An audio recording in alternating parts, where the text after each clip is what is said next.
Hello বন্ধুরা, welcome to my channel. কি বলে এই ছবি? আজ শ্রাবণ মাসের পুত্রদা একাদশী, আর এই পবিত্র উপলক্ষে আজ আমি ক্যানভাসে আঁকতে চলেছি নারায়ণ ঠাকুরের একটা ছবি।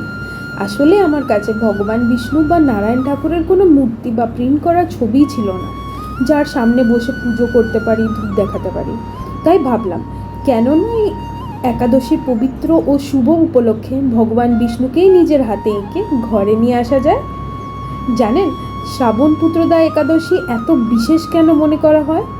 হিন্দু ধর্মে একাদশী ভগবান বিষ্ণুর উদ্দেশ্যে উৎসর্গিত একটা পবিত্র তিথি।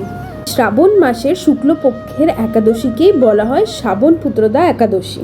যদি আপনার আমার পেন্টিংয়ের ফাইনাল লুক দেখতে চান, তাহলে আমার ভিডিওটা লাইক আর চ্যানেলটা সাবস্ক্রাইব করতে প্লিজ ভুলবেন না। জয় শ্রীহরি।